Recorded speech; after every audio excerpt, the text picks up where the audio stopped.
మీ అమూల్యమైన మాటలు తండ్రి మేము ధ్యానించుకున్నటకు, తద్వారా మా జీవితాన్ని సరిచేసుకున్నటకు మాకు ఇచ్చినటువంటి గొప్ప ఈ తరుణాన్ని బట్టి మీకు కృతజ్ఞతాస్తులు చెల్లిస్తున్నాం దేవా. ఈరోజు మాతో మాట్లాడుతున్న ప్రతి మాటని అర్థం చేసుకునే శక్తిని, తెలివిని, వివేకాన్ని వింటున్న ప్రతి బిడ్డకి తండ్రి అనుగ్రహించండి. చెబుతున్న నా యందును మీరు సహాయం చేసి నన్ను పూర్తిగా మరుగు చేసి మీ సమయోచితమైన జ్ఞానంతో నేరుగా నీ బిడ్డలతో మాట్లాడమని యేసునామాని ప్రార్థనకి వేడుకొంచున్నాం తండ్రి. ఆమేన్. సంఘము అనగా ఎవరండి? మనమే. మనకి కావలసిన సంగతుల గురించి వివరిస్తాం. ఆలోచించండి. అటువలే స్త్రీలారా అన్నాడు. చూడండి ఏమన్నాడండి? అటువలే స్త్రీలారా. ఎవరికి చెప్తున్నాడు ఈ మాట? స్త్రీల గురించి చెప్తున్నాడు. అటువలే స్త్రీలారా, మీరు మీ స్వపురుషులకు లోబడి ఉండండి. మొట్టమొదటి మాట, మీ స్వపురుషులకు. స్వపురుషులు అంటే ఎవరికి? భర్తలకి లోబడి ఉండండి. ఆ తర్వాత అందువలన వారిలో ఎవరైనాను వాక్యమునకు అవిధేయులైతే వారు భయముతో కూడిన మీ పవిత్ర ప్రవర్తన చూచి మన భార్యలు నడబడి వలన రాబట్టవచ్చును. మొట్టమొదటి క్వాలిఫికేషన్ ఏంటంటే దేన్ని చూసంట? పవిత్రమైన భయముతో కూడుకున్న మీ ప్రవర్తన బట్టి భర్తలను రాబట్టవచ్చును అన్నాడు. కాబట్టి లోబడి ఉండడం నేర్చుకోండి అన్నాడండి. స్త్రీలకి మొట్టమొదటిగా నేర్చుకోవాల్సింది, అనవలసుకోవాల్సింది భయముతో కూడుకున్నటువంటి పవిత్రమైన ప్రవర్తన, దానితో పాటు భర్తలను ప్రేమించడం. ప్రేమిస్తున్నారా? భర్తను ప్రేమిస్తారండి?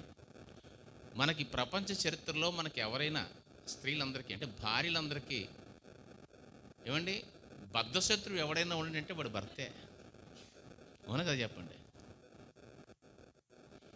ఎలాంటి దేశాలు, విదేశాల్లో పాకిస్తాన్ ఇలాంటి టెర్రరిస్టులు ఎంతమంది ఉన్నా సరే కానీ వాళ్ళందరూ కూడా చిన్నవాళ్ళే. ఎవరి ముందు? భర్త ముందు. మహా భయంకరమైన శత్రువు ఎవడంటే భర్తే. వాడి వల్లే మేము ఇక్కడికి వచ్చాము అంటారు. అది సరిగ్గా ఉంటే ఇక్కడికి ఎందుకు వస్తాం?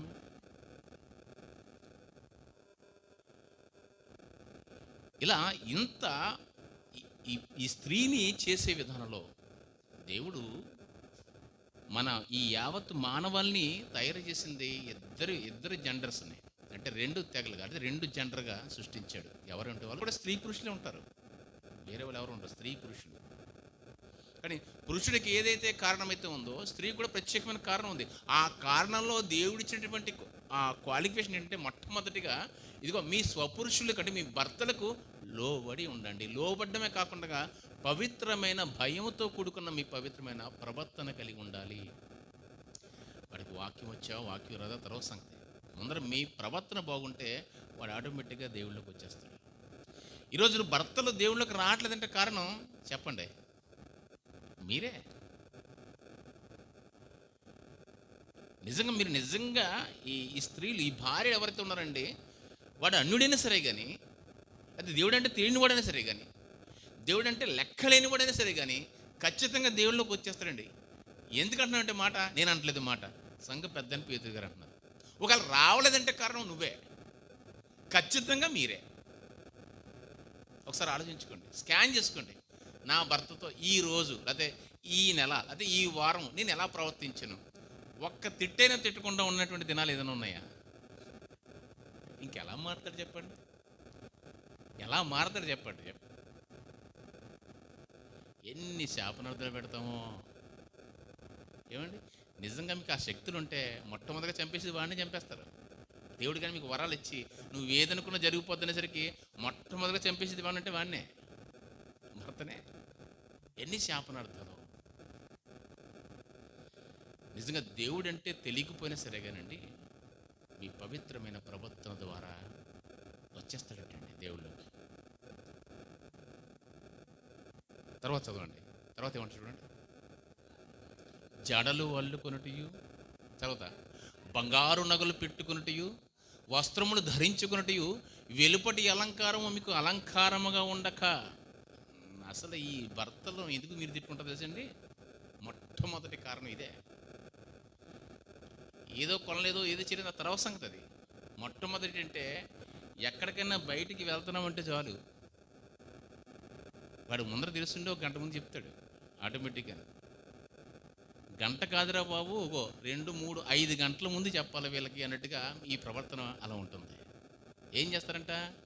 కట్టిందే కడతారు, ఇప్పిందే ఇప్పుతారు, పెట్టిందే పెడతారు, మళ్ళీ తీస్తారు, మళ్ళీ పెడతారు, మళ్ళీ పెడతారు. అక్కడ అనుకున్న కార్యక్రమం కాస్త మా అమ్మ అయిపోయింది, ఇక్కడ ఉండదు ఇంకా. అక్కడ వీడి నెత్తినూరు బాదుకుంటూ ఉంటాడు. ఇంట్లో ప్రతి ఇంట్లో జరుగుతున్న పరిస్థితి చూడండి. ఇప్పుడు ఇంకా పర్వాలేదు, ఇప్పుడు ఇంకా ఎక్కడికో ఏ బ్యూటీ పార్లర్కి వెళ్ళిపోయి అక్కడ రెడీ అయిపోతున్నారు. ఒకప్పుడు ఇవన్నీ లేవు కదా. ఇంట్లోనే ప్రత్యేకంగా మేకప్ వేసుకున్న బయటికి వెళ్ళాలంటే ఒక ప్రోగ్రాం జరిగినా, ఒక విందు జరిగినా, ఒక పెళ్లి జరిగినా, ఒక శుభకార్యం జరిగినా సరే కానీ ఈ ఆడవాళ్ళు తయారవ్వాలంటే చాలా కష్టం. ప్రత్యేకంగా జడలు అంటుకోండి. చూడండి ఏముందో, ఎంత పిన్ పాయింట్గా దేవుడు, పరిశుద్ధాత్మ దేవుడు తన భక్తులతో రాసినంటే ఎంత తీసుకుపోయాడో దేవుడు. భర్తల పక్కన అంటే భర్త ఎలా విసిగిపోతాడు, దేవుడు కూడా విసికెక్కించేసినటువంటి గొప్ప గనులు మీరు. ఏంటంటే జడలు అల్లుకున్నట్టు, బంగారు నగలు పెట్టుకున్నట్టు, వస్త్రమును ధరించుకున్నట్టు, వెలుపటి అలంకారము మీకు అలంకారముగా ఉండక.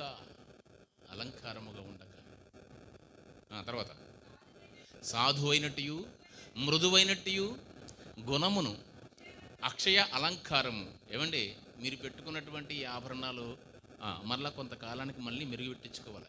ఏం చేస్తాను, బ్లాక్ అయిపోతాయి. అవునా? మీరు వేసుకున్న చీరలు, మీరు పెట్టిన జడలు మళ్ళా కొన్ని పీసు కింద, ఇదిగో ఇలాంటి చోటకి వచ్చామనుకోండి, ఈ దుబాయ్, ఈ కువైట్ ప్లేస్లో ఈ మట్టికి గిట్టికి మొత్తం చూస్తే ముగ్గుబుట్టలుగా అయిపోతుంది బయటికి వెళ్ళగానే. మనకి ఎంత బాగా తయారైనాడు. ఇవి కాసేపుడికి మాసిపోతాయి, కాసేపుడికి చిరిగిపోతాయి, కాసేపుడికి వాడిపోతాయి. ఇలా వాడిపోయాయి, లేదంటే మాసిపోయాయి, చిరిగిపోయే అలంకరణ కాదు. మీకు ఎలా ఉంటుందంటే అక్షయమైన అలంకారము. ఏమిటండి? అక్షయమైన అలంకారం. క్షయమైపోయేది కాదంట, వాడిపోయేది కాదంట, చిరిగిపోయేది కాదంట, పాడైపోయేది కాదంట. మేకప్ వేస్తాం, అది ఉంటుందా చెప్పండి? చెమట పెడితే పోతాయి.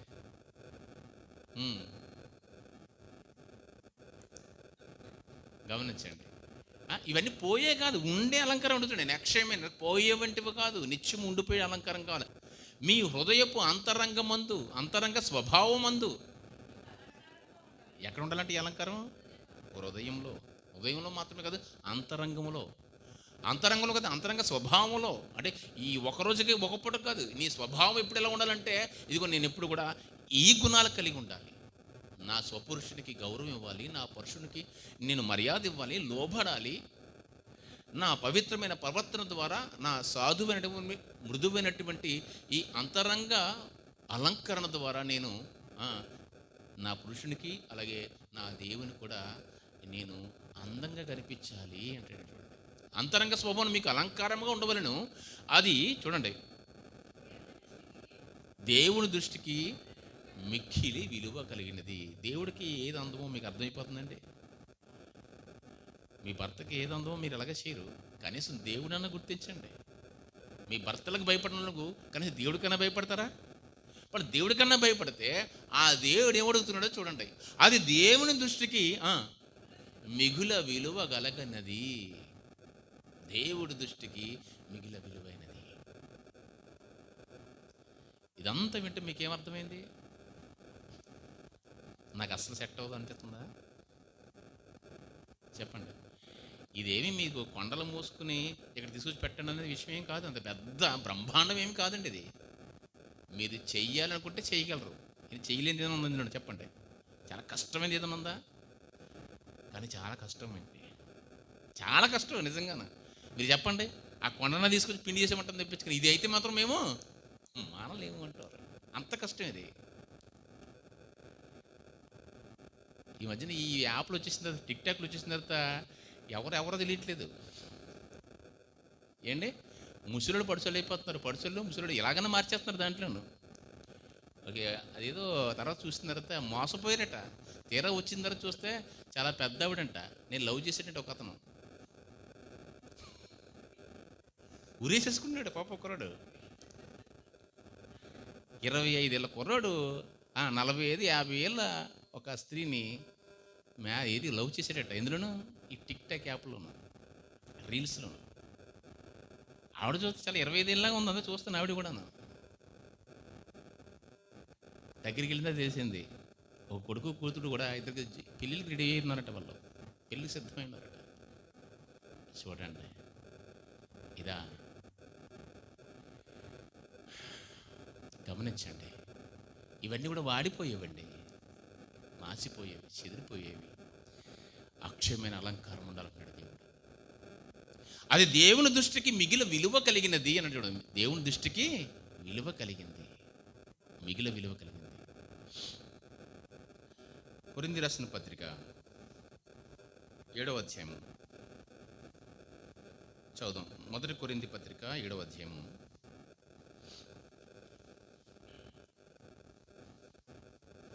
4వ వచనం చదువుదాం. భర్తకే గాని భార్యకు తన దేహం పైన అధికారము లేదు. అలాగునే భార్యకే గాని భర్తకు తన దేహం పైన అధికారము లేదు. బాగా అర్థమవుతుందా? ఇది నాకు నచ్చని మాటను దాటించేయకండి. క్లియర్గా ఉందా చెప్పండి. భర్తకే కానీ భార్యకు తన దేహము పైన అధికారము లేదు. ఏంటి మాటకు అర్థం ఏంటి? శరీరము. నీ శరీరాన్ని ఎంత అలంకారంగా, ఎంత అందంగా, ఎంత హుందాగా, ఎంత సౌందర్యంగా నువ్వు సిద్ధరించుకున్నా సరే కానీ అదంతా ఎవరికి చెందాలంట చెప్పండి? భర్తకే చెందాలట. భర్తకే చెందాలంట. అలాగునే భార్యకే కానీ చదవండి, తన భర్తకు తన దేహం పైన అధికారం లేదు. మనోడు కూడా టిక్ టాక్ టింక్ రంగం తయారైపోయినా సరే కానీ అది ఎవరికంట? తన భార్యకే. తన భార్యకే. ఇది ధర్మం, దేవుడిచ్చిన ధర్మం ఉంటుంది. ఏమండి? దేవుడు రాసుకున్న ధర్మము. దేవుడు స్త్రీ పురుషుని చేసుకున్నప్పుడు స్త్రీకిని పురుషునికి ఉన్నటువంటి ధర్మాలువి. ఇది విధులు. ఇప్పుడు బాగా అలంకారం చేసుకుంటున్నారు, అందంగా తయారవుతున్నారు. ఈ అందం ఎవరు చూపెడతారు చెప్పండి? బాగా అందంగా తయారవుతారు కదా. మన అందం అయితే మన భర్త గురించి కదా మనం చేసుకునేది అలంకారం. బయట చూడాలి మనల్ని. బయట రోడ్డు మీద వచ్చిన ఇలాంటి ఇంక చూడండి, అక్కడ ఆ మాలియా ప్రాంతాలకు వెళ్తే, క్రీస్తు సంఘాలకు వెళ్తే ఎంత హోరాహోరీగా ఉంటుందో అక్కడ. ఆ మేకప్లు కానీ, అలంకరణ కానీ, అది కానీ ఎవరికి చూపించినకి? ఇంత బాగా తయారయ్యి, ఇంత బాగా అందంగా తయారయ్యి ఎవరికి చూపించడానికి?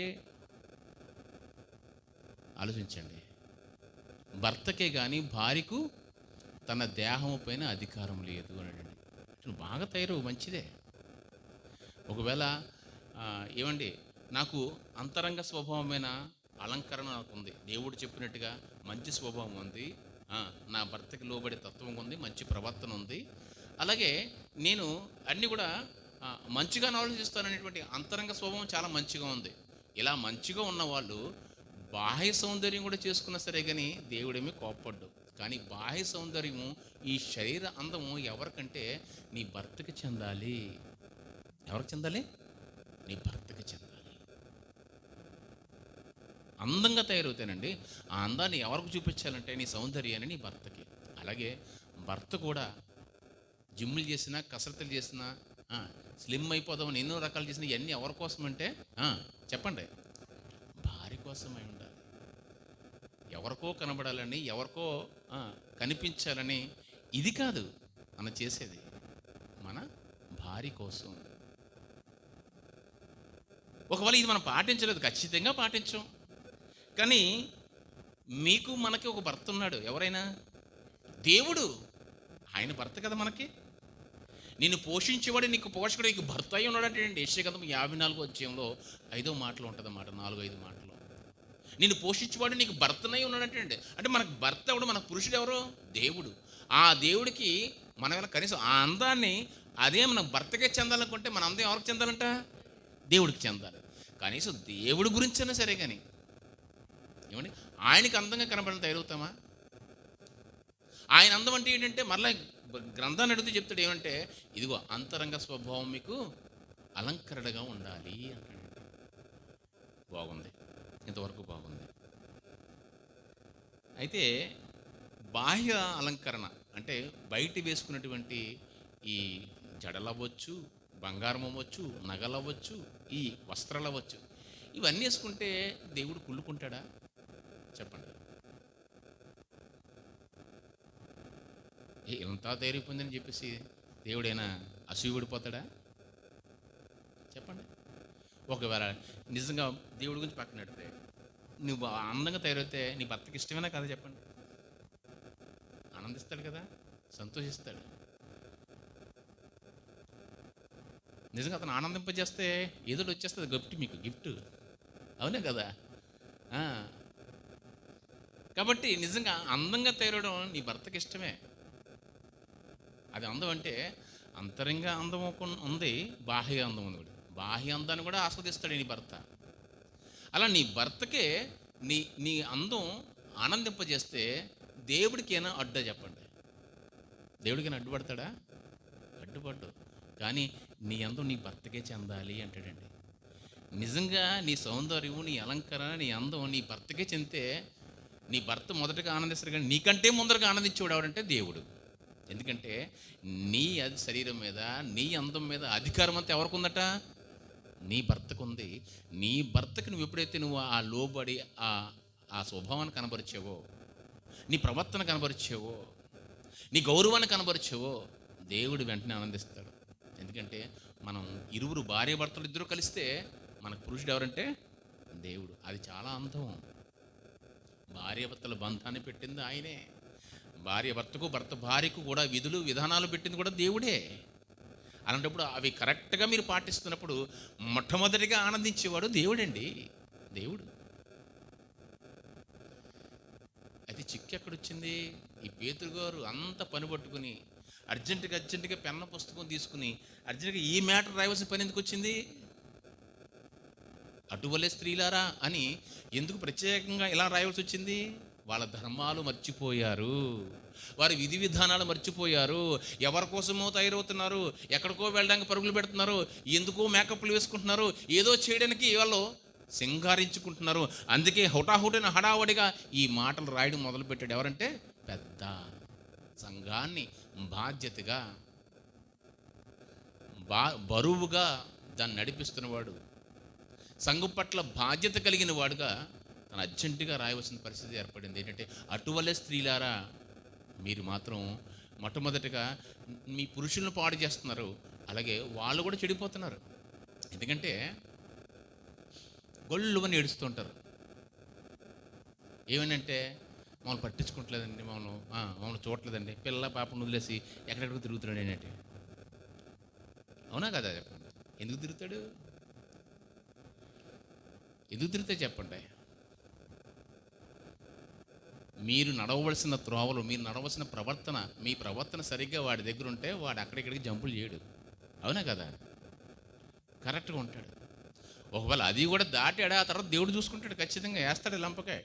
కానీ మనలో ఉండాలి కదా మార్పు. ముందర మనలో ఆ మార్పు ఉంటే, మనలో ఆ ప్రవర్తన ఉంటే, మనలో అంతఃకరమైనటువంటి శుద్ధి కలిగినటువంటి ఆ గుణము ప్లస్ బాహ్య సౌందర్యమైన తనకు పంచే అందాన్ని ఇచ్చేటువంటి ఆ అలంకరణ నీకు నీ భర్తకి ఇవ్వగలిగితే వాడు ఎక్కడికి పోడు. ఆలోచించండి. వాళ్ళు కూడా మాట్లాడుతుంటారు, ఇవన్నీ చూస్తుంటే సోషల్ మీడియాలో మీరు బాగా తెలిసిన ఇవన్నీ కూడా చెప్పక్కర్లేదు. ఫోనే మాట్లాడదండి నాతో, అక్కడికి వెళ్ళిన తర్వాత ఫోనే మానేసింది అంటాడు. గొల్లు అని ఏడుపు. మళ్ళీ 24 గంటలు మన ఫోన్లో ఉంటారు, కానీ నాతో మాట నాకు మేటో తెలియదండి అది అంటాడు. ఏంటిది? కట్టుకున్న భర్తే కదా. వేద మంత్రాల మధ్యలో పెద్ద తాళి కట్టించుకున్నారు, ప్రమాణాలు చేస్తున్నారు. చావైనా బ్రతుకైనా రేవైనా ఏదైనా సరిగా నేను విడనడని, కష్టంలోను సుఖంలోను బాధలోను అన్నిటిలో కూడా నీ చెయ్యి విడవనంటాడు. అలాంటిది మరి ఇక్కడ ఏంటి? ఎవరికో వారే యమునా తీరే. ఇది చూస్తూ ఉంటాం. ఎందుకంటే మన గుణాలు, మన ప్రవర్తన, మన బాధ్యతలు ఎప్పుడైతే పాటించలేదో ఇలాంటివన్నీ చొరబడతాయి. అందుకే మొట్టమొదటిగా ఇలాంటి పరిస్థితి ఎవరిలో ఉందంటే బలహీనమైన ఘటం.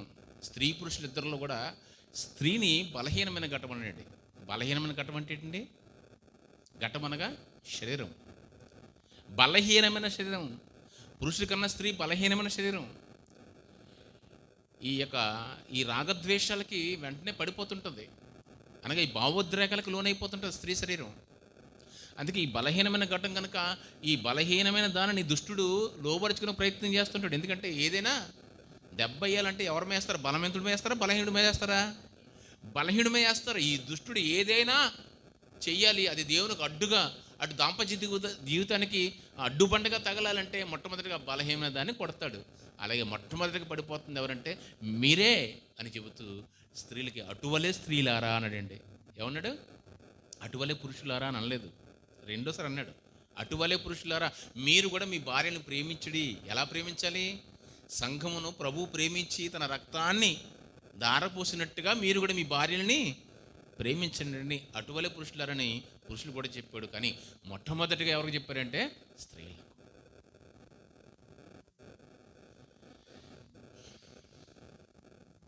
కాబట్టి ఈ అంతరంగ స్వభావము, అంతరంగ హృదయం కలిగినట్టుగా మీరు ఎప్పుడైతే ప్రవర్తిస్తూ అప్పుడు మీరు బాహ్య అలంకారం చేసుకున్నా నీ భర్తలకి ఎలాగైతే నొప్పి లేదో దేవుడు కూడా నొప్పి ఉండదు. ఈరోజు చాలామంది ఈ పరిస్థితులు తెలియక ఈ వాక్యాన్ని తప్పుగా అర్థం చేసుకుంటూ, ఏమండి ఏమన్నది అక్కడ? జడలు అల్లుకొనుటయు, బంగారు నగలు పెట్టుకున్నటయు, వస్త్రములు ధరించుకున్నటయు, వెలుపటి అలంకరణ మీకు అలంకారంగా ఉండక సాధువైనట్టు మృదువైనట్టు గుణమును అలంకారము గల అక్షయ అలంకారం గల మీరు హృదయపు అంతరంగ స్వభావం మీకు అలంకారంగా ఉండవలను. ఇది దేవునికి ఇష్టమైనది. ఏమండి ఏది ఉండాలంటున్నాడు? అంతరంగ స్వభావం ఉండాలంటున్నాడు కదా. ఇది లేకుండా మీరు నగలు పెట్టుకున్నా, ఇది లేకుండా మీరు వస్త్రం ధరించుకున్నా, ఇవి లేకుండా మీరు జడలల్లుకున్నా ఆయనకి ఇష్టం ఉండదు అని అర్థం. అది అంతే తప్పించి కానీ అది వద్దు ఇదే ఉండాలని ఖచ్చితంగా దేవుడి ఉద్దేశం కాదండి. ఒకవేళ ఈ సాధువైనటి మృదువైనటి గుణమును కలిగిన అక్షయ అలంకారం మీ హృదయ అలంకారంగా ఉన్నప్పుడు మీరు నగలు పెట్టుకోండి, వస్త్రాలు పెట్టుకోండి, జడలు కూడా అల్లుకోండి. అలాగని చిన్న జట్లకి ఇలాగా ఇథియోపియాలో వేసుకున్న జట్ల కింద అన్ని జట్లు కాదు, ఒక్క జడ ఆడది అని తీయడానికి ఒక జడ ఉండాలి. నేను స్త్రీని అని చెప్పుకోవడానికి ఒక శారీ నీ స్తోమతకు తగ్గట్టుగా ఇది పెట్టుకో. అంతేగాని అంబానీ కూతురు ఇదే ఎవరు కోళ్ళు పెట్టుకున్నట్టుగా మొత్తం బంగారం తెగేసేసింది ఆవిడ. కొన్ని కోట్ల శారీ కట్టిందంట. అంత అవసరం లేదు, అంత అవసరం లేదు. ఒక చీర ఒక స్త్రీగా గుర్తింపుగా. ఇంకేమన్నాడు? జడలు అల్లుకున్నట్టు బంగారం నగలు కూడా ఏంటంటే మీరు ఒక స్త్రీగా ఏమైతే పెట్టుకుంటారో ఒక అలంకరణగా ఒక హారం లాంటిది ఒకటి చాలు. దాని మీద ఇంతలాగా ఏదో కొట్టుకరకే ఏదో యాడేసినట్టుగాను ఇన్ని అవసరం లేదు. చెప్పండి. ఇలాంటివి వేసుకుంటూ నీ మొట్టమొదటిగా ఏమంటే నీ హృదయ అలంకారంగా ధరించుకున్న తర్వాత ఇలాంటివి వేసుకుంటే దేవుడు కూడా ఏమి బాధపడ్డు. అలా నీ భర్తకి ఎలాగైతే ఇష్టమవుతుందో, నీ భర్తకి ఎలాగైతే సంతోషం అవుతుందో నిన్ను చూసిన దేవుడు కూడా ఆనందిస్తాడండి. నిన్ను చూసిన దేవుడు కూడా ఆనందిస్తాడు. ఒక విధంగా చెప్పాలంటేనండి, చాలాసార్లు మనం ఈ చిన్న సమయం దొరికిందనుకోండి, ఖాళీ దొరికిందంటే, అంటే మనకి ఈ కంటిన్యూగా ఈ జీవితంలో ఇక్కడ ఈ కోవిడ్ దేశంలో కానీ గల్ఫ్ దేశంలో బాగా కష్టాలు శ్రమలు ఉన్నాయి. ఖాళీ లేకుండా తెల్లవారుజామున 4 గంటలు 3 గంటలు లేచిపోయి అలా పని చేస్తూనే ఉంటాం మనందరం కూడా. ఈవెన్ మాలాంటి కంపెనీ వాళ్ళు పనిచేసినా కూడా అలాగే అర్ధరాత్రి కూడా పనిచేస్తుంటాం. ఈ బిజీ లైఫ్లో ఒక్కరోజు సెలవు దొరికిందంటే ఏదో ప్రపంచం తిరిగి వచ్చినంత ఇదిగా అంత ఆనందం వచ్చేస్తుంది. అమ్మయ్య ఈరోజు సెలవు వచ్చింది రాని ఈ బిజీ లైఫ్లో.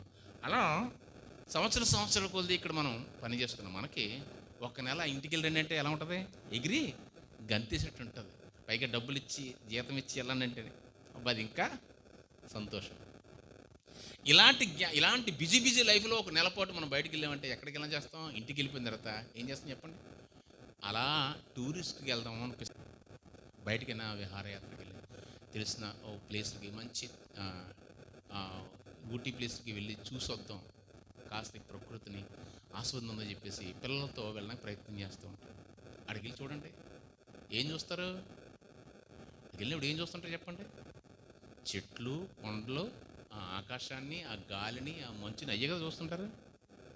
ఇటు అంత పర్వతాలు ఎవరైనా తయారు చేశారేంటి? చక్కగా దుద్ది ఎలా చెక్కాడని పర్వతాలని మన కార్పెంటర్ రౌండ్ వెళ్ళి. పర్వతాలు, అడవిలో చెట్లు, ఆ చెట్లుకున్న పువ్వులు, ఆ పువ్వులకున్న కాయలు, ఆ కాయలకు ఉన్నటువంటి ఆ స్మెల్, ఆ సువాసన ఎలా ఉంటుంది చెప్పండి? హృదయానికి ఆనందంగా పులకరింపుగా ఉంటుంది, ఆహ్లాదకరంగా ఉంటుంది. న్యాచురల్ అండి, న్యాచురల్. ఎవరు తయారు చేశారు అయ్యి? దేవుడు. చెడ్డగా తయారు చేశాడండి? అసహ్యంగా తయారు చేశాడా? ఎంత అందంగా తయారు చేశాడు చెప్పండి? కంటికి ఇంపుగా, నీవు ఆస్వాదించదగినట్టుగా, నువ్వు ఆనందం పొందే విధంగా, నీ పిల్లా పాపలతో సంతోషించి ఒక నెలపాటు 2 నెలల పాటు కూడా ఇదో ఇక్కడ ఉంటే బాగును, మరలా మాకు సమయం దొరికితే మళ్ళీ ఇక్కడే ఉండిపోవాలనిపిస్తుంది అన్నట్టుగా కొన్ని మాటలు మాట్లాడుతుంటారు చాలామంది. మైక్ బట్టికలు పెడుతుంటారు నోటి దగ్గర. మన అన్నారే ఆ పెహల్గామ్ దగ్గర జరిగింది కదా, వాళ్ళు ఇది మినీ ఏంటంటదాన్ని స్విట్జర్లాండ్ అట. ఏంటంటారండి? మినీ స్విట్జర్లాండ్ అంట. సమయం దొరికితే మరలా ఇక్కడికి వచ్చేస్తామండి అన్నారు. ఆ ఘటన జరగకపోతే అలాగే ఉండేది అది. అంటే ఈ ప్రకృతిని అదంతా పెట్టింది ఎవరంటే ఎవరో చెక్కింది కాదు, ఎవరో తయారు చేసింది కాదు, దేవుడు తయారు చేశాడు. దేవుడు ఎలా తయారు చేశాడు? అందంగా తయారు చేశాడు. నువ్వు నేను అందాన్ని ఆస్వాదించే విధంగా. అంటే నువ్వు తయారు చేసుకున్న అందం కానీ, నువ్వు పెట్టుకుంటున్న అలంకరణ కానీ, నువ్వు పెట్టుకున్నటువంటి ఆభరణలు కానీ, నువ్వు ఏదో కాస్ట్లీ చీర కొట్టుకున్నావు కదా ఆ అందం కానీ, ఇదంతా ఆయన అందం ముందు చాలా చిన్నదే. ఆయన పెద్ద డిజైనర్ అండి బాబు. ఆయన పెద్ద మేకప్ మ్యాన్. ఎవరు? దేవుడు. ఎంత అందంగా చెక్కాడంటే ఈ ప్రకృతినే అంత అందంగా చెక్కాడు. ఈ ప్రకృతిని అంత అందంగా నీ ముందు ఉంచాడు. ఈ ప్రకృతిని, ఈ చెట్టుల్ని, ఈ పుట్టల్ని, పంచిపోతల్ని అంత అందంగా అలంకరించిన దేవుడు వాడన్నిటికంటే గొప్పమైన వాడు, శ్రేష్టమైన వాడిని నువ్వు నా ముందు చెడ్డగా చీడ పురుగులో ఉండాలని చూస్తాడండి. వాటికన్నా శ్రేష్ఠుడే కదా నువ్వు, వాటికన్నా అందమైనవాడు కదా. నిన్ను కూడా చాలా ఉన్నతంగా చూస్తాడు. నువ్వు కూడా అందాల బొమ్మగా, అందాల బుట్టగా చూడాలని చూస్తాడు దేవుడు. కానీ దానితో పాటునే నీకు కొన్ని గుణాలు ఇచ్చాడు, అవి పాటిస్తూ నీ అందాన్ని ప్రదర్శించంటాడు తప్పించి. కానీ ఒకటి మానేసి మరొకటి చేయడం వల్ల అక్కడొచ్చింది ఆయనకు తంట. ఏమొచ్చింది? అక్కడొచ్చిందండి. సొలొమోను గారు తన గార్డెన్ అంట ఇప్పుడుకొచ్చి అది దాన్ని ఎవరు కూడా క్రాస్ చేయలేదంట. ఆయన ఉద్యానవనంలో ఆ పువ్వులని, ఈ ప్రపంచంలో ఉన్నటువంటి పువ్వులన్నీ కూడా అన్ని రకాల పువ్వులు తీసుకొచ్చి పెట్టాడంట తనకున్నటువంటి స్ట్రాటజీ చూపించుకోవడానికి. దాన్ని చూడడానికి చాలామంది వచ్చేవారంట. సొలొమోను సైతము ఈ పువ్వులన్నింటిని కూడా, అడవి గడ్డి పువ్వులు కూడా ఎంత అందంగా అలంకరించాడు అంటేనండి. దేవుడు వాటిని చేసిన దేవుడు ఇంకెంత అందంగా అలంకరిస్తాడు అంటేనండి. దేవుడికి ఈ అందం ఆయనకి ఆటంకం కాదండి. ఆయన గొప్ప డిజైనరు, ఆయన పెద్ద మేకప్ మ్యాన్ ఈ ప్రపంచానికి, ఈ మానవాళికి. ఒకసారి చూద్దాం. స్త్రీ అనేసరికి పురుషుడి కన్నా స్త్రీ నిజంగా చెప్పాలంటే పురుషుడికి సేద తీర్చేది, పురుషుడిని ఓదార్చేది, పురుషుడికి విశ్రాంతినిచ్చేది ఎవరంటే స్త్రీ. ఎందుకంటే సాటైన సహకారిగా పురుషుడికి చేశాడు స్త్రీని. స్త్రీ ఒడిలో నువ్వు సేద చేయడం అన్నాడు. ఆ స్త్రీ ఒడిలో నిన్ను సంతోషాన్ని పొందుకొని జ్ఞానిని సొలొమోను కూడా చెప్పాడు చాలా చోట్ల. నీ సొంత బావిలో నీరు తాగు, నీ సొంత భార్య ఒడిలో ఆనందించు అన్న మాట కూడా సామెతల గ్రంథంలో కనబడుతూ ఉంటుంది. అంటే స్త్రీ చాలా అందముగా, ఆనందంగా, సౌందర్యంగా చేశాడు. కానీ ఎవరికంటే ఈ అందాన్ని అందరికీ పంచమని కాదు. ఎవరికి పంచాలి? తన భర్తకు పెంచాలి, తన భర్తకు పెంచాలి.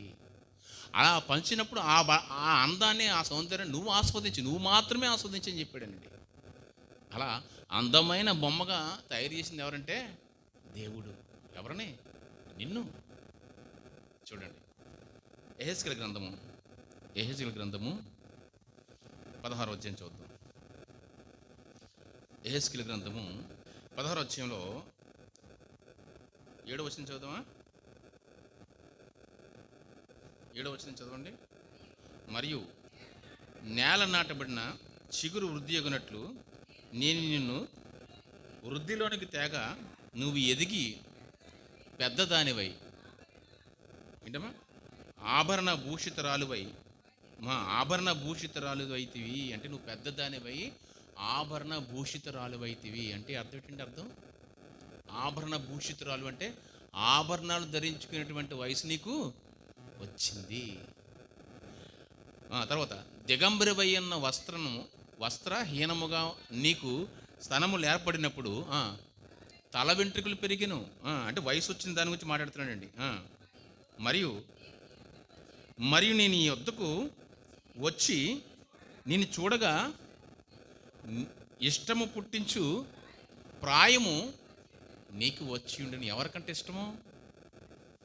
ఎవరు మాట్లాడుతున్నారు? ఇది దేవుడు మాట్లాడుతాడు. అంటే నేను అందముగా తయారు చేసి అందాన్ని ఆస్వాదించడానికి దేవుడే నాకు ఇష్టాన్ని కలిగించే వయసు నీకు వచ్చింది. నీ ఆభరణాలు ధరించుకోవడం కానీ, నీకు వచ్చిన వయసులో కానీ, నీ అందం కానీ నిన్ను చూడగానే నాకు ఇష్టము పుట్టింది. ఏమంటండి అక్కడ? నాకు ఇష్టము పుట్టించు ప్రాయము నీకు వచ్చి ఉండేది కనుక నీకు అవమానం కలగకుండా పెండ్లి చేసుకుని నీతో నిబంధన చేసుకునగా నీవు నాకు నా దానివైతివి అంటే నా భార్యవైతివి. ఇది ప్రభువైన యెహోవా వాక్కు. ఎవరు మాట్లాడతారండి? ఇది దేవుడు మాట్లాడుతున్నాడు. దేవుడు మాట్లాడుతూ అప్పుడు అలా ఇష్టం పడినటువంటి తన అందగత్తె ఏంటి తన స్త్రీ గురించి మాట్లాడుతున్నాడు. చూడండి, నువ్వు నా దానవైతివి అని చెప్పిన తర్వాత అప్పుడు దేవుడు మాట్లాడుతూ చూడండి. అప్పుడు నేను నీళ్లతో నిన్ను కడిగి నీ మీదనున్న రక్తమంతయ్య తుడిచి నూనెతో అంటే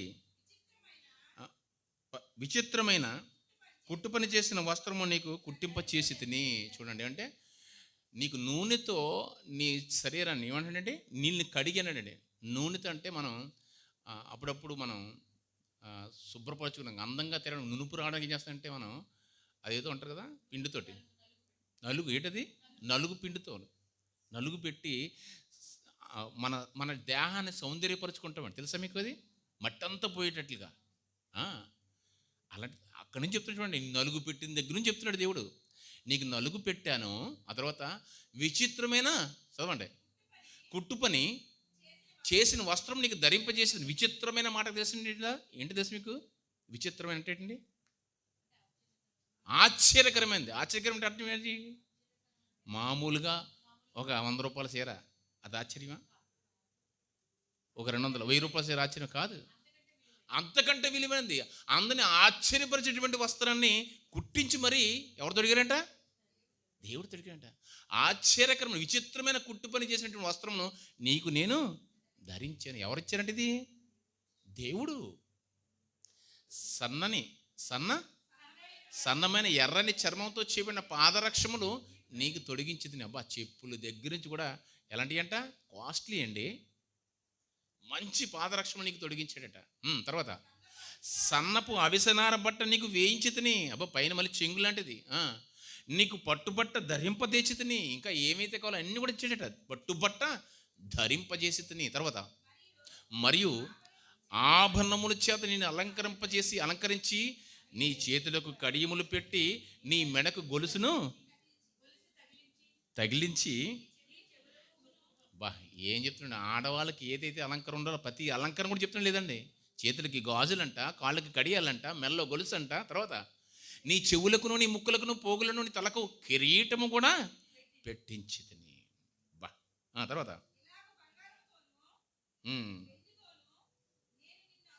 ఇలాగు నేను బంగారముతోనూ వెండితోనూ నిన్ను అలంకరించి తిని. సన్నపు అవిసినారా పట్టును విచిత్రపు కుట్టు పని గల బట్టలను నీకు ధరింపజేసి గోధుమలను తేనెయు నూనెయు నీకు ఆహారముగా ఇయ్యగా నీవు మిక్కిలి సౌందర్యవతివై రానియగునంతగా అభివృద్ధి నొందితివి.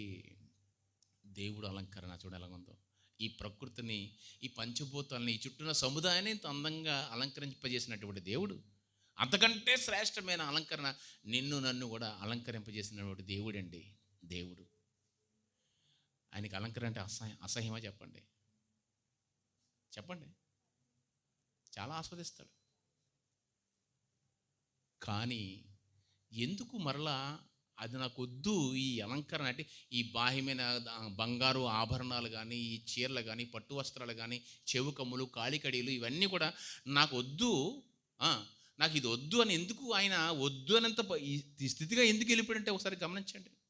నాకు వద్దు అని ఎందుకు అంటున్నాడు?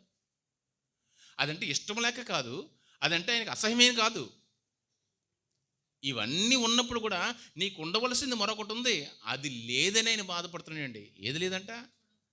చదవండి చదవండి, కిందకు వచ్చిన తర్వాత 15 వచ్చిన చదువుదామా. అయితే నీ సౌందర్యమును నీవు ఆధారము చేసుకుని నీ కీర్తి వచ్చినందున నీవు వేశ్యవై దారిని ప్రోవు ప్రతి వానితోనూ బహుగా విభర్చరించుచు వచ్చితివి. పిలిచిన వానితోనెల్లా ఎంత బాధతో ఈ మాట మాడుతుంది చూడండి. ఇంత అందాన్ని నాకే పంచు అని కష్టపడి ఇవన్నీ కూడా ఆయనకు పోషించేస్తే, ఏమండి, తనకి ధరింపజేస్తే ఇవన్నీ ఆధారం చేసుకుని ఏం చేసిందంట? గర్వించి అతిశయించి ఆ నీచ నికృష్టమైన కార్యం ఏంటంటే, నువ్వు దీన్ని ఆధారం చేసుకుని ఏమంటే నువ్వు వేశ్యమై ప్రతి వానితోనూ, ఎంత పచ్చిగా మాట చూడండి, ప్రతి వానితోనూ బహుగా వ్యభిచరించి వచ్చితివి. అంత మాత్రమే కాదు, ఇంకా వాడు వీడు చిన్న పెద్ద ముసలి మొత్తగా ఏం లేదంట. ఇంకా పిలిచిన వాడిని ప్రతి వాడితోనూ పోతివి. కారణం ఎందుకంటే నీ బాహ్య అందాన్ని, బాహ్య సౌందర్యాన్ని, ఈ బాహ్య ఇది ఉంటుంది కదా, ఈ అలంకరణని ఆధారం చేసుకుని నువ్వేం చేసావంటే నీ అంతరింద్రియంలో అంత హృదయ శుద్ధి కలిగినటువంటి అలంకరణ కూడా పోగొట్టుకుని చెడ్డమైన నీచ కార్యములుగా చేశావు. అందుకే నీకు ఎలాంటి గతి పడుతుందంటే కింద శపిస్తాడండి అలాగా మాట్లాడుతూ.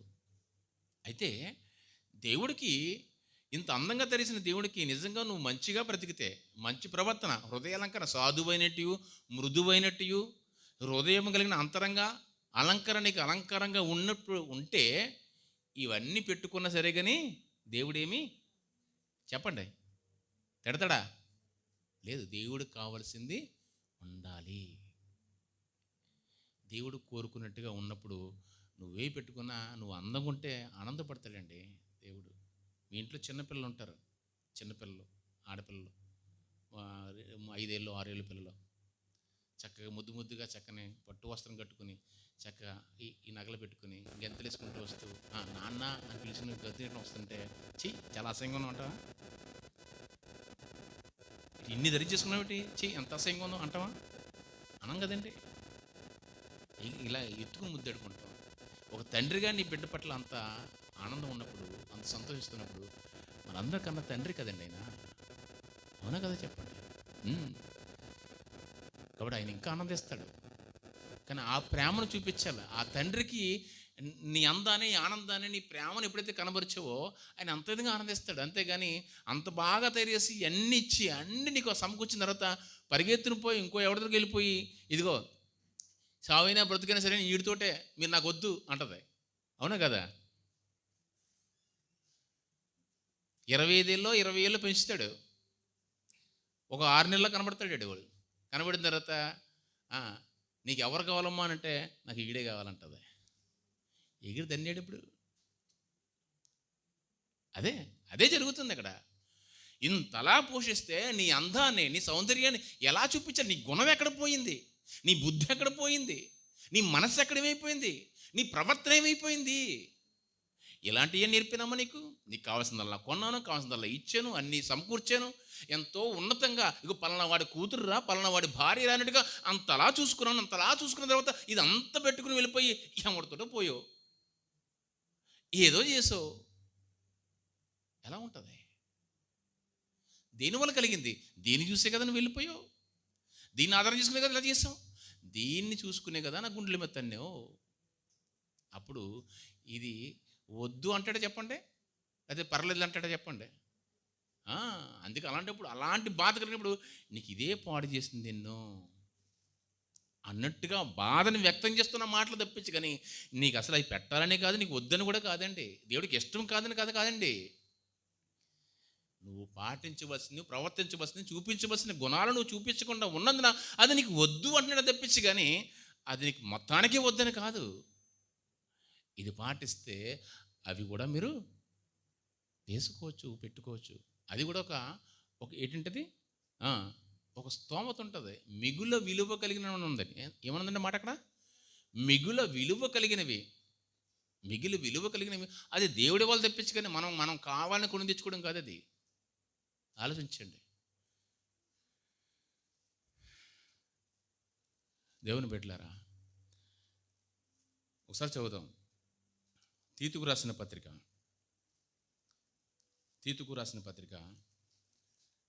5వ అధ్యాయము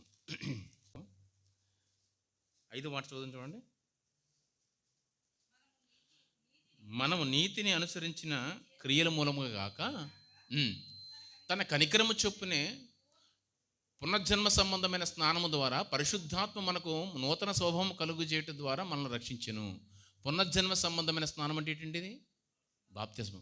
అంటే బాప్తిజం ద్వారా మనం నీతిమంతులుగా తీర్చబడ్డాం. ఈ లోకములో, ఈ పాపములో, ఈ దుర్మార్గమైనటువంటి ఈ లోకంలో నుంచి మనం రక్షణ ద్వారా, ప్రభు రక్షణ ద్వారా మనం దేవుళ్ళలోకి ఏర్పాటు చేయబడ్డాం, క్రైస్తవులుగా మార్చబడ్డాం. మనం ఈ లోకులం కాదు. ఇప్పుడు ఎవరంట? క్రైస్తవులు. నీతిమంతులుగా తీర్చబడ్డాం, క్రైస్తవులుగా ఏర్పాటు చేయబడ్డాం, దేవుని బిడ్డలుగా మార్చబడ్డాం. ఆ తర్వాత ఈ మాట నమ్మదగినది కనుక దేవుని యందు విశ్వాసం ఉంచువారంటే ఈ రక్షణ భాగ్యాన్ని పొందుకున్న క్రైస్తవులు అందరూ, దేవుని బిడ్డలందరూ ఎలా ఉండాలట? సత్క్రియలను, ఏమన్నాడండి ఇక్కడ? సత్క్రియలను శ్రద్ధగా చేయుటకు మనసుంచినట్లు నీవి సంగతులను గూర్చి దృఢముగా చెప్పుచుండవలని కోరుచున్నాను. ఇది మంచిదియును మనుషులకు ప్రయోజనకరమునై ఉన్నవై. చూడండి, ఇది మంచిదిను మనుషులందరకు ఎలా ఉన్నాయట? ప్రయోజనకరమైనది. ఎలాంటిదండి? ఏంటంటది? సత్క్రియలు చేయాలి. సత్క్రియలు అంటే ఏంటండి? సత్క్రియలు అంటే ఏంటి? సత్యముతో కూడుకున్న క్రియలు. సత్యం అనగా మరలా వాక్యం, అంటే వాక్యముతో కూడుకున్న క్రియలు. వాక్యము అనగా మరలా ఎవరో? దేవుడే. అంటే దేవుని క్రియలు చేస్తూ చేయుటందు మనసు ఉంచాలి. దేవుడు చెప్పిన పనులు చేయడం మనసు ఉంచాలి. ఇది మనకి రక్షణ పొందుకున్న వారికి, దేవుని బిడ్డలకి విలువైనది. సత్క్రియలు సాధువైనట్టు, మృదువైనట్టు, అక్షయమైన అలంకారం కలిగినటువంటి ఆ సత్క్రియలు చేటి యందు ఏం చేయాలంట? మనసు ఉంచాలి. అది దేవుడికి ఇష్టమైనది. సత్క్రియలు హృదయ సంబంధమైనటువంటి. 1 తిమోతి పత్రిక 6వ అధ్యాయము 17వ వచనం. యెహోమందు ధనవంతులైన వారు గర్విష్ఠులు కాక, అస్థిరమైన ధనమందు నమ్మక ఉంచక, సుఖముగా అనుభవించుటకు సమస్తమును మనకు ధారాళముగా దయచేయు దేవునికి యందు నమ్మిక ఉంచండి. ఆ తర్వాత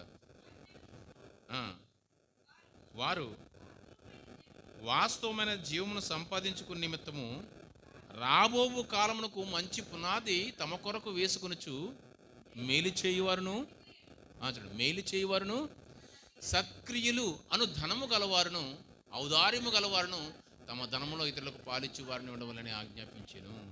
మరలా ఇది ఏమంటాడంటే, మన ధనవంతులుగా దేవుడు మనల్ని ఉంచడము.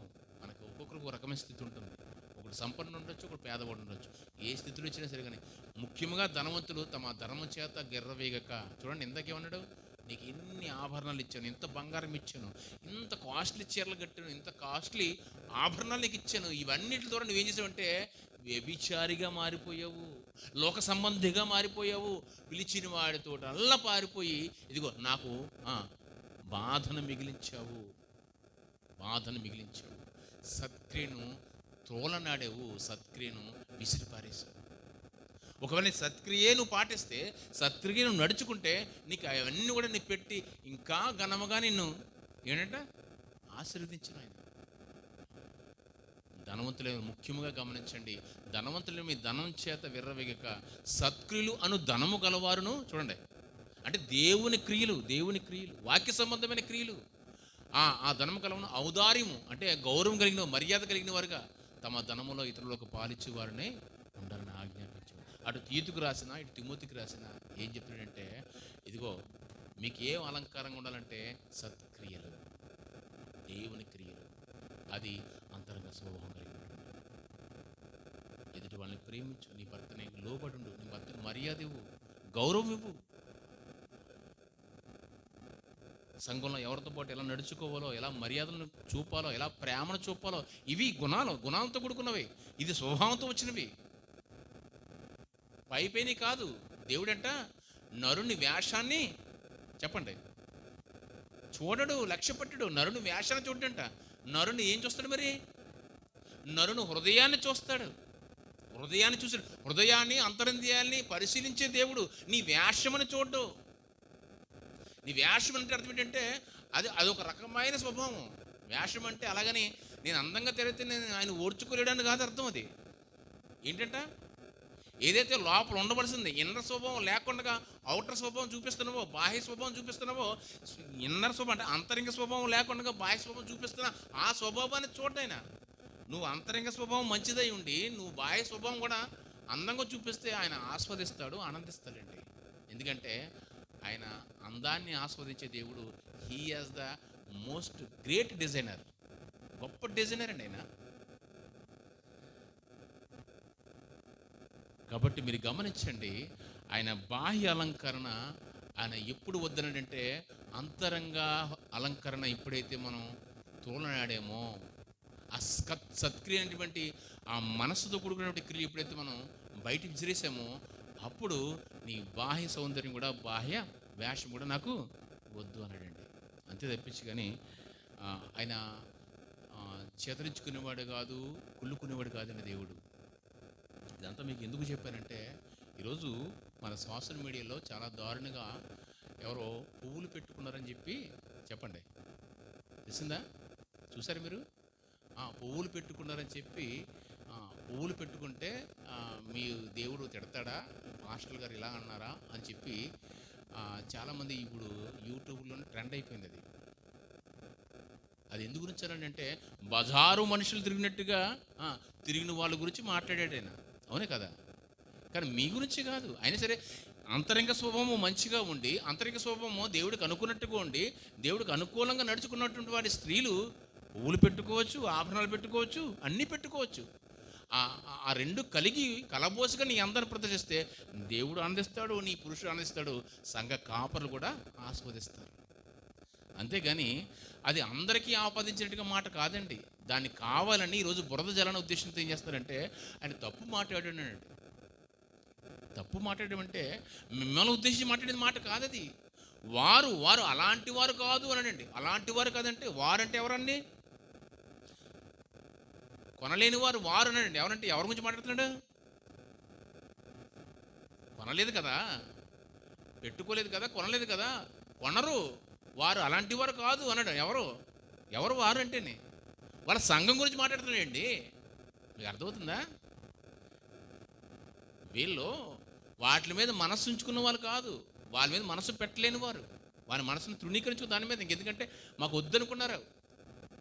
ఒకవేళ నిజంగా మీరు ఆ అలంకరణకు వద్దు అనుకుంటే మంచిదే, దానికి ఏం కాదు, మీ ఇష్టం అది. అంతేగాని అది పెట్టుకుంటే ఆ దేవుడు కోపడతాడనికి మాత్రం కరెక్ట్ కాదండి. అసలు కావాల్సింది ఏంటి? ఆయనకి నీ హృదయం కావాలి, నీ మనసు కావాలి, సత్క్రియలు కావాలి. ఈ సత్క్రియలు ఉన్నప్పుడు నువ్వు అందంగా తయారైనా దేవుడు ఇష్టపడతాడు. కొంతమంది అయితే అది సరిగ్గా అర్థం కాకుండా చెప్పిన వాడు సరిగ్గా చెప్పకో ఏమైందంటే మొత్తానికి ఓడదీసి పరేసారు పక్కకి, అవునే కదా? అందువల్ల అవతల పక్కన లోకి వైపే మనం ఏదో రకంగా పోడుస్తుంటారు వాళ్ళని, అదో రకంగానే. ఏమని కాదు, భర్త లేని భార్యలాగా ఇంకా పచ్చిగా మాట్లాడాలంటే ఇలా మాట్లాడతారు. అలా మనం వాళ్ళకి అవకాశం ఇచ్చే మనం. అది కాదు దేవుడు మనకు చెప్పాల్సింది. దేవుడు కోరుకున్నది అది కాదు.